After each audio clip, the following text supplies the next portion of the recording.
ओम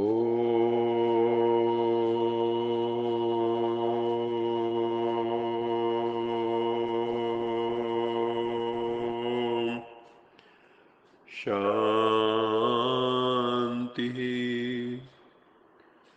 सत्यम शिवम सुंदरम सच्चित आनंद स्वरूप सत श्री अकाल मूर्त परम पिता परमात्मा की परम प्रिय संतान, प्यारे भाइयों तथा बहनों, आपकी मुरली में बाबा ने कहा, जैसे हम बच्चे भोजन करते हैं या कोई भी भोजन करता है, उसको दांतों से चबाते हैं, पेट में उसमें डाइजेस्टिव जूसेस मिल जाते हैं, अंतों में भोजन का रस एब्जॉर्ब होकर उसका रक्त बन जाता है तथा हमारे शरीर में संचार करने लगता है, वो शरीर का पार्ट एंड पार्सल बन जाता है। इसी प्रकार शिव पिता से जो हमें ज्ञान रत्न मिलते हैं, जितना हम उनका मनन करते हैं उतना ही वो हमारे जीवन में धारण होते जाते हैं। अगर मनन नहीं करते तो धारण भी नहीं होते, वो हमारे जीवन के हर कार्य में फिर रिफ्लेक्ट होने लगते हैं। वो ज्ञान के रत्न हमारे जीवन का श्रृंगार बन जाते हैं, चाहे स्वयं प्रति अथवा अन्य आत्माओं के प्रति भी उनका रिफ्लेक्शन होने लगता है। ज्ञान रत्नों को केवल बुद्धि तक सीमित नहीं रखना है, सिर्फ स्मृति ज्ञान और अथवा उसके वर्णन तक उसको सीमित नहीं रखना है। कई लोग बस बुद्धि तक ज्ञान को याद कर लेते हैं, लाइफ में नहीं होता है। कोई मिलता है तो उसको सुना देते हैं कि मुझे पता है, मुझे पता है, लेकिन लाइफ में नहीं होता, अपने केवल ज्ञान का अभिमान हो जाता है। हमें जो ज्ञान रत्न शिव बाबा से प्राप्त हो, उसे जीवन के हर कार्य में प्रयोग करना है। ज्ञान रतन भी है, ज्ञान रोशनी भी है, ज्ञान शक्ति भी है। इन्हें प्रयोग में लाने से ही ज्ञान विकसित होता है एवं उसकी अनुभूति होती है। ज्ञान बढ़ाई भी है, ज्ञान लड़ाई के श्रेष्ठ शस्त्र भी हैं। जैसे शस्त्र को समय पर यूज ना करो तो शस्त्र बेकार हो जाता है। ज्ञान का शस्त्र रूप में प्रयोग मायाजीत बनने में हमें करना है। मायाजीत ये बना देता है। मनन शक्ति से प्रभु का खजाना सो मेरा खजाना बन जाता है। ज्ञान की अनुभूति से फिर नशा चढ़ता है। अगर आपको ज्ञान के बिंदुओं का अनुभव हो और वो जीवन में उतरे तो नशा बन जाता है। मनन शक्ति अर्थात सागर के तले में जाकर अंतर्मुखी बन हर ज्ञान रतन की वैल्यू को पहचान उसे जीवन में धारण करना। आगे आने वाली परिस्थितियों में मायाजीत प्रकृति जीत बनाने में ये ज्ञान रत्न कैसे उपयोगी हैं, ये भी मनन करना है। इनसे ये कैसे मैं माया जीत बन सकता हूँ, प्रकृति जीत बन सकता हूँ इन ज्ञान रत्नों से। ये हमें मनन करना है कि उपयोग कैसे करें इनका। ये माया अथवा प्रकृति से, यदि हम माया अथवा प्रकृति से हार खाते हैं तो समझो ज्ञान को यूज करने की विधि अभी तक आती नहीं है। इसके लिए बहुत काल का अभ्यास चाहिए, नहीं तो धोखा खा लेंगे। जो बच्चे विधिवत मनन चिंतन नहीं करते, वो कुंभकर्ण की न्याय अलबेले रहते हैं कि परिस्थिति जब आएगी तब देखेंगे। डेली कोई न कोई विशेष बिंदु बुद्धि में रखो। मनन करते समय 4 बिंदुओं पर मनन करना है। मनन के 4 बिंदु हैं। सर्वप्रथम ये जो ज्ञान बिंदु है, ज्ञान रत्न है, इसका राज क्या है, सीक्रेट क्या है, इसका रहस्य क्या है, और इस ज्ञान के बिंदु को किस समय यूज करना है, किस विधि से कार्य में लगाना है, और हर पॉइंट को अन्य आत्माओं के प्रति किस विधि से कार्य में लगाना है, यह हमें सीखना होगा। इसका राज क्या है, किस विधि से लगाना है, किस समय यूज करना है, स्वयं प्रति और अन्य आत्माओं के प्रति। चलते फिरते हर कर्म करते, चाहे स्थूल कर्म करते हो चाहे सेवा का कर्म करते हो, लेकिन सारा दिन मनन चिंतन चलता रहे। हर वक्त मनन चिंतन चलता रहना चाहिए। कार्य से जब भी थोड़ा सा समय मिले, खाली समय मिले, थोड़ा कार्य से बीच में गैप मिले, तो मनन शक्ति के अभ्यास को बार बार अपनी बुद्धि में दौड़ाओ, अभ्यास करो। मनन जो शक्ति है, जो हमने मनन से और सूक्ष्म गहराई का अनुभव किया, उसको बुद्धि में उसकी अनुभूति करो, अभ्यास करो, बार बार मनन शक्ति के पॉइंट को रिपीट करो। और रिपीट ही नहीं करना है, केवल उसको जीवन में धारण भी करना है।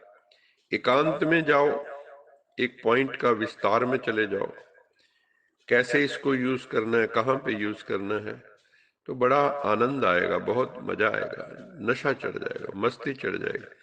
जब तक ज्ञान मस्ती में कन्वर्ट नहीं हुआ तो ज्ञान का पूर्ण आनंद नहीं मिला। नशा, ज्ञान तो नशा है, मायाजीत। फिर हम, नशा चढ़ेगा तो मायाजीत बन जाएंगे।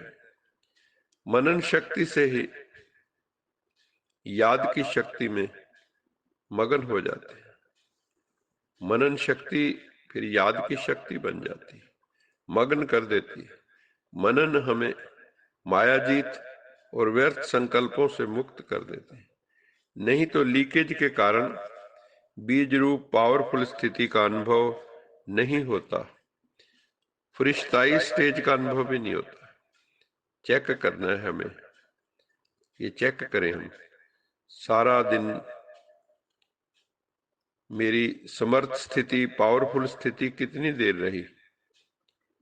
कर्म और योग का क्या मैं संतुलन बनाकर चलना, अपने भीतर चेक करो। केवल कर्म में तो नहीं डूब गया, योग साथ था।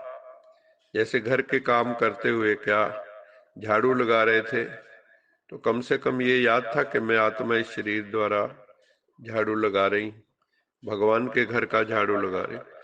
तो भगवान स्मृति में था, नहीं था, वो हम देख सकते हैं, चेक कर सकते हैं। ज्ञान के मनन से ज्ञानदाता शिव पिता स्वतः ही याद आएगा। लिंक रहने से ही लीकेज स्वतः समाप्त हो जाएगी। अगर लिंक टूट जाएगा बुद्धि से परमात्मा से, तो लीकेज बढ़ जाएगी। किसी भी माया के साइड सीन को देखकर रुकना नहीं है, साइड सीन ही माया बन जाती है। पुरुषार्थ की स्पीड फास्ट रखनी है। अगर साइड सीन में उलझेंगे तो स्पीड स्लो हो जाएगी। तीव्र पुरुषार्थी रुकते नहीं हैं, उड़ते हैं, उड़ती कला का अनुभव करते हैं, फ्लाइंग एंजल बन के चलते हैं। एक दूसरे को के सहयोग दे के आगे बढ़ाना है। सेवा में सफलता का आधार है नंबर 1 उमंग उत्साह। उमंग उत्साह में रहो, सफलता मिलेगी। जो भी आत्मा आपको देखे, अरे ये तो बहुत उमंग उत्साह खुशी में है। फिर संगठन की शक्ति, आपस में मिलकर चलना है, हमारा संगठन होना चाहिए, ऑर्गेनाइज्ड मूवमेंट होनी चाहिए। स्नेह की शक्ति, और सब में लव रिलेशनशिप हो, तथा सहयोग की शक्ति, सब एक दूसरे के लिए शेयर और केयर करें, सहयोग करें। ये 4 चीजें मिल जाती हैं तो ये धरनी है, धरती है समझो। जैसे धरनी ठीक होती है तो फल भी अच्छा निकलता है। ईश्वरीय पढ़ाई और शिक्षाएं जो आज तक बाबा ने हमें दी हैं, उन सब का सार 3 बातें हमें याद रखनी है। नंबर 1, कर्म बंधन तोड़ने हैं। नंबर 2, स्वभाव संस्कार को मोड़ना है। और नंबर 3, एक प्रभु पिता से सर्व संबंध जोड़ने हैं। कर्म बंधन तोड़ने हैं, स्वभाव संस्कार को मोड़ना है और प्रभु पिता से सर्व संबंध जोड़ने। यदि ये 3 बिंदु जीवन में धारण कर ले तो संपूर्ण विजयी बन जाएंगे। इसके लिए हमेशा ये स्मृति रहनी चाहिए, ये तीनों बिंदु जीवन में कब आएंगे कि इन आंखों से हम जो भी देखते हैं ये सब नाशवान है, ये सब समाप्त हो जाएगा, नष्ट हो जाएगा, कुछ भी रहना नहीं, ये भी बदल जाएगा। उन्हें देखते हुए भी अपने नए संबंध, जो हमारे नए संबंध हैं, हम भाई बहन आपस में, भाई भाई की दृष्टि और नई सृष्टि को देखते रहो कि आगे बहुत सुंदर सृष्टि आएगी, क्योंकि हम सब आत्माएं परम पिता परमात्मा के, शिव बाबा के आदेश निर्देश पर चल रहे हैं। तो नई सृष्टि तो आनी ही है। नई सृष्टि को देखते रहो तो कभी हार नहीं हो सकती। नए संबंधों को देखो, नई सृष्टि को देखो, सही अर्थों में फिर आप संपूर्ण योगी बन जाएंगे। अपना मन क्लीन हो जाएगा तथा बुद्धि की लाइन क्लियर हो जाएगी। अच्छा, मीठे मीठे सिकिलदे बच्चों प्रति माता पिता बाप दादा का याद प्यार गुड मॉर्निंग।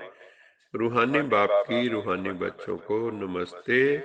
हम रूहानी बच्चों की रूहानी माता पिता बाप दादा को याद प्यार गुड मॉर्निंग और नमस्ते। सदा रहो हंसते, कहीं नहीं फंसते, बन जाओ फरिश्ते, बांध लो अपने बसते, चलो प्रभु के रास्ते। वाहिगुरु जी का खालसा, वाहिगुरु जी की फतेह। बोल साचे दरबार की जय। लोका समस्ता सुखिनो भवन्तु, लोका समस्ता सुखिनो भवन्तु, लोका समस्ता सुखिनो भवन्तु। ओम